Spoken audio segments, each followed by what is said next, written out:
Hello everyone, आप सभी का मेरे YouTube channel preparation with Tanvi में स्वागत है। आज की वीडियो में हम उन टिप्स और ट्रिक्स के बारे में पढ़ेंगे जिनको फॉलो करके हम अपने सीटेट एग्ज़ाम में अच्छा स्कोर कर सकते हैं। तो स्टार्ट करते हैं। जैसा कि हम लोग जानते हैं कि जो सीटेट एग्ज़ाम होता है वो हमारा 150 मार्क्स का होता है, जिसमें 75 मार्क्स का कंटेंट बेस्ड पोर्शन होता है और 75 मार्क्स की पेडागॉजी होती है। तो कंटेंट बेस्ड में तो हमें पढ़ना याद करना होता है, लेकिन पेडागॉजी हमारा ऐसा पार्ट होता है जो कि हमारे एक्सपीरियंस पे, हमारे नॉलेज पे और हमारे कॉमन सेंस पे डिपेंड करता है।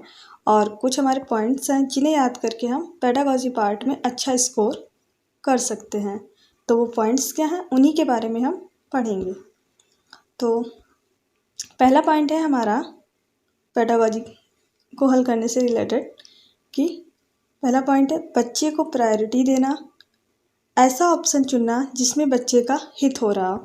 तो पेडागॉजी से रिलेटेड क्वेश्चन में हमें ऐसे ऑप्शन को चुनना है जिसमें बच्चे की भलाई हो रही हो, और हमें हमेशा बच्चे को ही प्राथमिकता देनी है, बच्चे को ही फर्स्ट नंबर पे रखना है, अपने आप को सेकेंडरी मानना है। बच्चे को प्रायोरिटी देनी है और ख़ुद को मतलब टीचर को सेकेंडरी मानना है, और ऐसे ऑप्शन को सिलेक्ट करना है जिसमें बच्चे की भलाई हो रही हो, बच्चे का हित हो रहा हो। दूसरा पॉइंट है बच्चे को कभी भी गलत नहीं ठहराना है, यानी कि हमें कभी भी बच्चे की गलती नहीं निकालनी है। गलती बच्चे में नहीं है, गलती हमारे सिस्टम में है।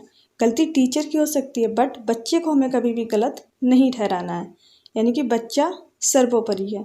अब कैसे हम इसे समझेंगे? फॉर एग्ज़ाम्पल, जैसे कि हमारा क्वेश्चन हो कि आपकी कक्षा का एक छात्र दिया गया गृह कार्य को पूरा नहीं करता है, इस स्थिति में आप क्या करेंगे? ऑप्शन है हमारे। नंबर 1, उसके लिए सज़ा का प्रावधान करेंगे। नंबर 2, उसका कार्य दूसरे छात्रों से करा देंगे। नंबर 3, उसके ऐसा करने के कारण का पता लगाएंगे और उसके अनुसार कक्षा के कार्य को समायोजित करने का प्रयत्न करेंगे। नेक्स्ट, नंबर 4, माता पिता से उसकी शिकायत करेंगे। तो अभी हमने पीछे पॉइंट क्या पढ़ा था कि हमें बच्चे को प्रायोरिटी देनी है और ऐसे ऑप्शन को चुनना है जिसमें बच्चे की भलाई हो रही है, ऐसा बच्चे को कभी भी गलत नहीं ठहराना है।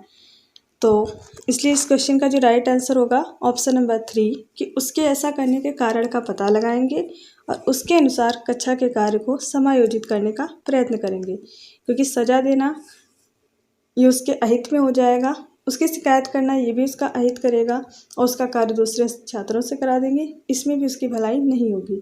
तो हमें ऐसे कोई ऑप्शन को चुनना है जिसमें बच्चे की भलाई हो रही हो।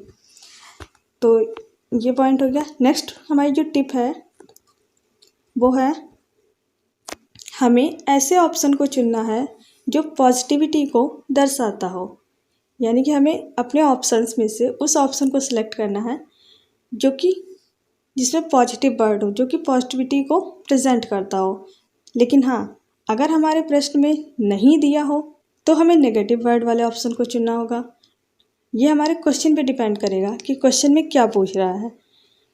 अगर नहीं दिया है तो नेगेटिव वर्ड वाले ऑप्शन को चुनना है, वरना हमें उस ऑप्शन को चुनना है जो पॉजिटिव वर्ड को रिप्रेजेंट करता हो।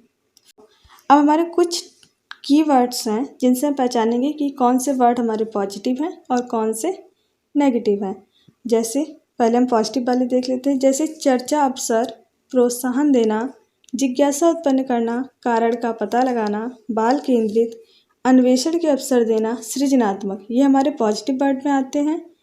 और जबकि केवल मात्र ही, हतोत्साहित करना, रटना या कंठस्थ करना, परिभाषा पर बल देना, व्याख्या कराना, शब्दावली याद करवाना, ये हमारे नेगेटिव वर्ड हैं। और भी हमारे कुछ पॉजिटिव वर्ड हैं, जैसे करके सीखना, सर्वांगीण विकास करना, विविधता का सम्मान, सक्रिय अधिगम अनुभव, जानकारी एकत्र करना, ज्ञान को बाहरी जीवन से जोड़ना और त्रुटियां अधिगम का हिस्सा हैं। ये जो हमारे वर्ड हैं ये सारे हमारे पॉजिटिव में आते हैं। और जबकि अभ्यास कार्य कराना, कठोर दंड देना, डांटना या सजा देना, पुस्तक केंद्रित, शिक्षक केंद्रित, पाठ्यक्रम सिलेबस पूरा कराना, नियंत्रित करना, अनुशासन में बनाए रखना, ये सारे जो वर्ड हैं हमारे ये नेगेटिव वर्ड हैं।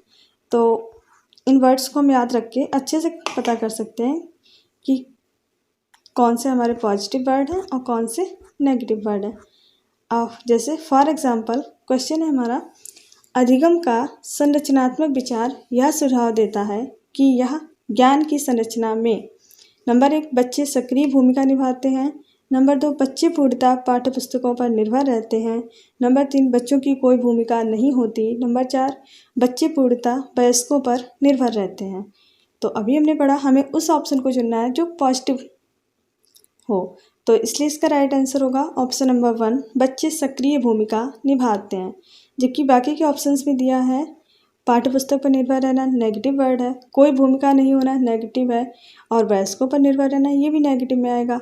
तो हमें पॉजिटिव को सिलेक्ट करना है, तो ऑप्शन नंबर 1 बच्चे सक्रिय भूमिका निभाते हैं। नेक्स्ट, निम्नलिखित में से कौन सा एक पर्यावरण अध्ययन के संबंध में सच नहीं है? नहीं है पूछा है, यानी कि हमें उस ऑप्शन को सिलेक्ट करना है जो हमारा नेगेटिव हो। तो ऑप्शन है हमारे नंबर 1 पर्यावरण अध्ययन की प्रकृति एकीकृत है, नंबर 2 पर्यावरण अध्ययन बाल केंद्रित अध्ययन है, नंबर 3 पर्यावरण अध्ययन बच्चों को अपने परिवेश को खोजने का अवसर प्रदान करता है, नंबर 4 पर्यावरण अध्ययन वर्णनों और परिभाषाओं पर बल देता है। तो अभी हमने पीछे पढ़ा था कि परिभाषाओं पर बल देना ये नेगेटिव में आता है और नहीं पूछा है, इसलिए राइट आंसर हमारा ऑप्शन नंबर 4 हो जाएगा कि पर्यावरण अध्ययन वर्णनों और परिभाषाओं पर बल देता है। तो अभी हमने 2 टिप्स हमारी पढ़ी कि एक तो हमें बच्चे को प्रायोरिटी देनी है, बच्चे को कभी भी गलत नहीं ठहराना है, दूसरा कि हमें उस ऑप्शन को चुनना है जो कि हमारा पॉजिटिविटी को प्रेजेंट करता हो। लेकिन अगर हमारा क्वेश्चन में नहीं दिया है तो उस ऑप्शन को चुनना है जिसमें नेगेटिव वर्ड हो। नेक्स्ट हमारी जो टिप है वो है, जब हमें प्रश्न की भाषा ही समझ ना आए और टाइम भी कम हो हमारे पास, तो हम ऐसे ऑप्शन को चुनेंगे जो सबसे बड़ा हो प्लस पॉजिटिव हो। तो क्या होता है कभी कभी कि हमें प्रश्न की भाषा लैंग्वेज ही समझ में नहीं आती है और हमारे पास इतना टाइम भी नहीं होता है कि हम उसे बार बार पढ़ के समझने की कोशिश करें। तो अब हम क्या करेंगे, ऐसी स्थिति में हम उस ऑप्शन को चुनेंगे अपने सारे ऑप्शंस में से जो सबसे बड़ा हो प्लस पॉजिटिव हो, और ये ट्रिक हमारी 99.99% काम करती है। फॉर एग्ज़ाम्पल, सीखना समृद्ध हो सकता है यदि, क्वेश्चन है हमारा, सीखना समृद्ध हो सकता है यदि नंबर 1 कक्षा में अधिक से अधिक शिक्षण सामग्री का प्रयोग किया जाए, नंबर 2 शिक्षक विभिन्न प्रकार के व्याख्यान और स्पष्टीकरण का प्रयोग करें, नंबर 3 कक्षा में आवधिक परीक्षाओं पर अपेक्षित जोर दिया जाए, नंबर 4 वास्तविक दुनिया से उदाहरण कक्षा में लाए जाएं जिसमें छात्र एक दूसरे से अंतःक्रिया करें और शिक्षक उस प्रक्रिया को सुगम बनाए। अब क्वेश्चन हमें समझ में नहीं आ रहा है कि वो क्या पूछ रहा है और हमारे पास टाइम भी नहीं है, तो हम देखेंगे चारों ऑप्शन में हमारा जो सबसे बड़ा ऑप्शन हो। तो सबसे बड़ा जो है वो है हमारा ऑप्शन नंबर 4, तो यही हमारा इसका राइट आंसर हो जाएगा। वास्तविक दुनिया से उदाहरणों को कक्षा में लाया जाए जिसमें छात्र एक दूसरे से क्रिया करें और शिक्षक उस प्रक्रिया को सुगम बनाएं। तो right answer is option number 4। Next tip है, जब हमारे प्रश्न में उपरोक्त सभी जैसा ऑप्शन दिया हो तो वही हमारा राइट आंसर होता है।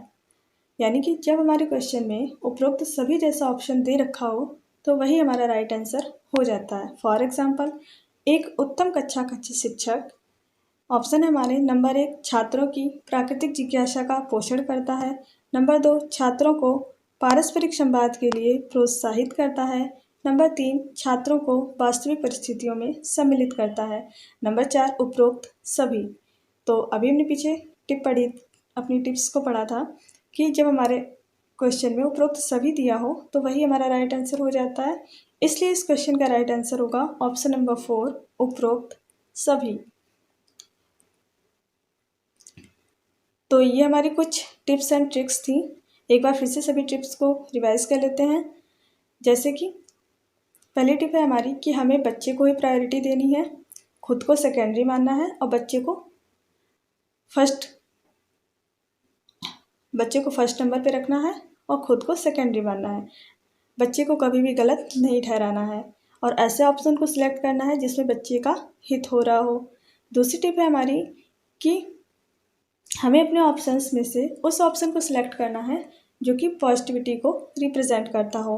लेकिन अगर हमारे क्वेश्चन में नहीं दिया है तो उस ऑप्शन को चुनना है जो कि नेगेटिव वर्ड वाला हो। नेक्स्ट टिप है हमारी कि जब हमारे पास टाइम कम हो और हमें क्वेश्चन की लैंग्वेज समझ में ना आ रही हो तो हम उस ऑप्शन को सिलेक्ट करते हैं जो कि सबसे बड़ा हो और प्लस पॉजिटिव हो। नेक्स्ट टिप है हमारी कि जब हमारे क्वेश्चन में ऑप्शंस में उपरोक्त सभी वाला ऑप्शन दिया हो तो हम उपरोक्त सभी वाले ऑप्शन को सिलेक्ट करते हैं। तो ये हमारी कुछ टिप्स एंड ट्रिक्स थी जिनको अगर फॉलो किया जाए तो हम अपने एग्ज़ाम में अच्छा स्कोर कर सकते हैं। आई होप आप लोगों को वीडियो पसंद आई होगी। मिलते हैं नेक्स्ट वीडियो में।